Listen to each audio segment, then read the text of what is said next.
Yeah, big, long, stands tall in the pocket, some dual threat ability. Has made some terrific plays with both his arms and his legs. Throws the ball well on the move. And getting more and more comfortable. You know, they've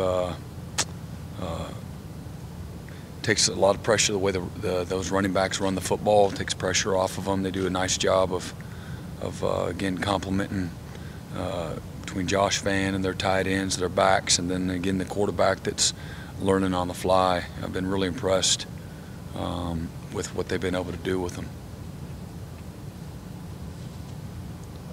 Coach Sling was saying that Jake is probably leaning toward not coming back next year. Where is he mentally and physically, and how do you kind of guide him in that? Yeah, he's in a great place. He's in a lot better place than I was when I heard the news. Just got a good piece about him. He wants to go to grad school. He's got internships set up, and so he's got a good plan in place, and just has a piece about it. He's dealt with a lot of injuries between his hamstrings and breaking the arm and whatnot. So it is what it is for him. I'm proud of him.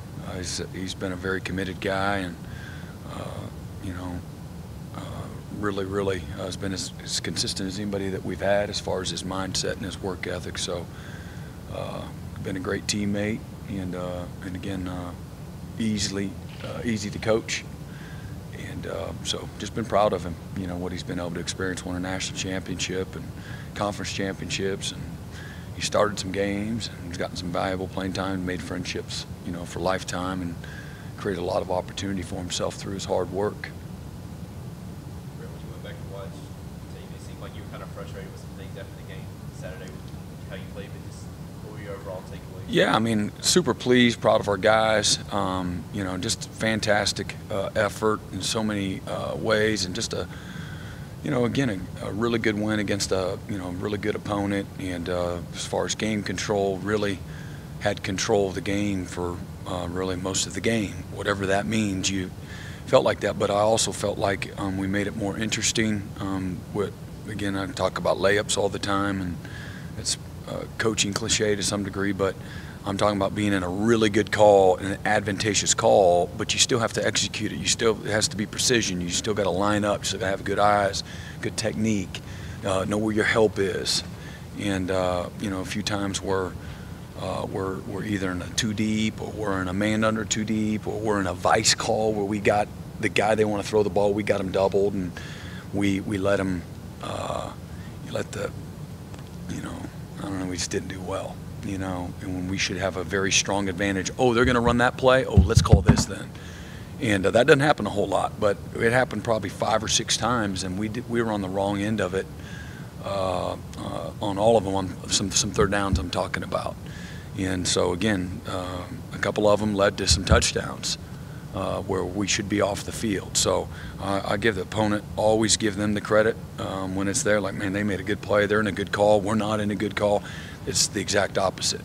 And so disappointed from that standpoint, but fortunate that it wasn't a factor at the end of the day, in the game. But you just want to play a little cleaner this late in the year. But you don't stay mad at them long, that's for sure. Not after that. That's just a very good win for a lot of reasons, from timing, from execution, from the difficulty of the matchup. So they're a tough matchup for anybody offensively, when they're clicking on all cylinders. So. With South Carolina's backs, it seems like White, a little bit here, since they've got a pretty good group. What do you see there? I love how they, as just a football junkie, I love how they run the ball. They run with attitude. They run with toughness. They run with desperation. They catch the ball well in space, run through trash, can really accelerate, and they can take the top off the defense. So those guys are playing really well and have been all year when they've been healthy. It's a really good complementary group. Help us understand what Trey's been through this year, his injuries, and just everything he's had to deal with. How can you explain this? Yeah, what a tough guy. You know, first and foremost, he's fearless, loves to play, he's a great teammate, great competitor. You know, physical and mental toughness is, you know, he got all that. Doesn't have a lot of experience yet, and you know, has a great foundation for the future. Obviously, it's been really tough on him, but I'm a guy that's instead of going to get the surgery, he wanted to find any way he could play and try to salvage the season. And so we tried to help him manage that, but obviously it became too much. I mean, broke foot, 2 bad shoulders, you know. And the guy kept playing, you know, kept showing up every day, you know, with a great attitude. And he wasn't showing up like he's doing anybody any favors. He was showing up with a hungry, tough, committed mindset. So appreciate him, and we'll get him healed up. Those guys will do a great job getting him all hemmed up and back to feeling better. He went just about as far as you could go, right? Yeah, that's for lack of a better word. Yeah, he talk about emptying the tank. We literally had to drag him off the field. So just appreciate his toughness. 5 parts that aren't broken. Yeah, not much. I don't know. He went through the gamut, that's for sure. Look at Tyler Davis's chase, there. What does that say about a player when they're willing to go out? Yeah, I mean, obviously, we spend a lot. Coach Sweeney spends a lot of time as the head of our program. You know, never compromising effort. You know, not looking the other way. You're not going to challenge the integrity of this program. You know, allowing a guy not to sell out. So I think it's, you know, your best players have to buy into that. And when you get a guy like Tyler, who's one of our best players, doing that, I think it's just a great example for everybody. But it also, you know, when weeks ago when somebody asked, oh, you know, what do you play for now? You know, how do you keep your guys engaged or focused or buying in? You know, I think that we don't have to. You know, when you got guys like that, they do it for they're self-driven and self-motivated, and they play for pride, they play for toughness, they play for the love of the game, and as competitors. And but yeah, it's a great again, a great example for all of our young guys and old guys alike. And you know, old guys that are still watching Clemson that have a vested interest in Clemson, they love to see that too. And that just shows you don't have to play perfect. Bad things are going to happen. How you respond is what it's all about, and that's responding the right way. Brent, do you think you might catch him actually? I was literally mad at the moment of how he got to that point. I got 2 guys on that list, 2 guys on the list, and that's kind of where I was caught up. So I don't know if he was going to catch him. I really was watching the other 2 guys. Brent, you've been part of a lot of intense rivalries. Where does this one kind of fit in among that? And did you miss it last year when you guys didn't play? Yeah, sure. I mean, that's part of the Thanksgiving, and certainly in this state, it's a huge deal. And the alliance, one side or the other, the loyalty, the hate, all of that is very real. And so certainly missed it, and it's as intense and emotional and means as much as any rivalry in college football. So it's a big deal, and one that, again, as I'm sure you've heard, it's a whole season of its own. How did you guys like that? What was that like for you first coming in and kind of learning about that rivalry and then seeing it firsthand? Yeah, it's great. You know, who doesn't love to get, you know, excited and prepared, you know, for a very, very intense, emotional, you know, game that means a lot to a lot of people. So the passion, you could feel it. So for me, you know, it's an honor to be able to be involved with it. You know, not having grown up here, it didn't take me but a few minutes to figure that out. You know, to be indoctrinated to it. Any concerns that maybe you've got a couple of classes of a couple of groups who haven't even taken No. part in this yet. No. If they've been here, then they've been educated. So, any amount of time. Brent, I don't know if this was just an offensive thing or Coach Sweeney did this with you guys as well, but Tony was talking about how he really challenged the staff last week on the Wake Forest game to really, I guess, put together a great game plan and talent-wise you guys were better. What was that like? Who, Coach Sweeney? Yes, sir.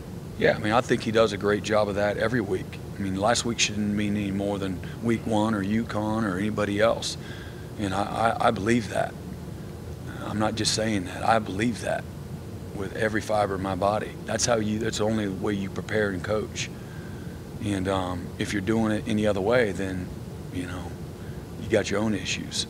So that's his job, and did a great job at it. And but didn't change anything how we were doing anything. That's to me, that's should be who you are. But then that's his job, is to make sure that we're doing the best job that we can do. We're getting the most out of our players. We're putting them in a position to be successful. We have the accountability. Our players are playing with great effort, passion, precision, details, all those things. But last week's no different than any other week, in my opinion. Any questions on Zoom for Coach?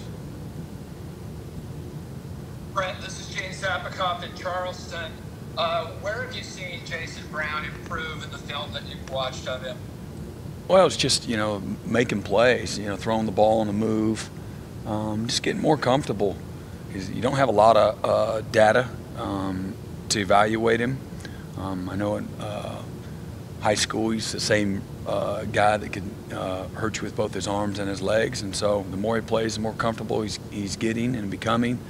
And the staff is learning out ways to take advantage of his strengths, protect him from whatever weaknesses he might have, put him in position to be successful in their offense, to be successful. So, that's no different than me understanding Skowski or Spector and trying to play to their strengths.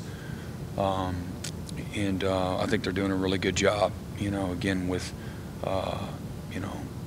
being to the third-team quarterback. That's a very difficult position for any staff to be in. I think they're doing a really nice job. And again, I think he's probably exceeding everyone's expectations because I like what I've seen from him. And then Brent, you coach Tanner Muse. You're coaching against Nick Muse. I guess you know Mom and Dad pretty well. What can you say about the Muse family? No, they're very loyal to the moment. So I know they're all Gamecocked up. Tanner gone, so I don't blame them. I would be too. I love their family, and it's a passionate, intense family. Those boys know how to play the game the right way. He's really become a really good player, both blocking, catching, plays with tremendous effort, great toughness, and he's got length and speed. So, he can create problems, but he's having a really nice year and has a really good career there. Any other questions on Zoom? Anybody else here? Coach Trenton's play, it just seems like that each week it's getting a little easier for him. Yeah. Just, I guess, slowing down. And as a linebackers coach, you must be loving what you're seeing. Yeah, Trenton, and probably just mid-season, you started seeing a different, it's still incremental, but a different level of improvement and growth. Maybe it's just in conversation in the meeting room in front of his teammates, or maybe it's some of his leadership things at the end of practice with the group. Maybe it's just being more consistent, being detailed, not just with his position, but understanding, guys around him. And so knowing when to take your shots, all part of that growth and that maturation. So you have confidence in the moment, within the scheme, to be more aggressive because this is the time I can. And so he's played wide open. He's playing really good in coverage.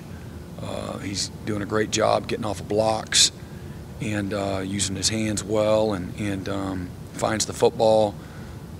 He's becoming just a more all-around player, and I really believe that we're still scratching the surface for him. And, you know, as we move forward, we'll find different ways to continue to, you know, complement his skill set.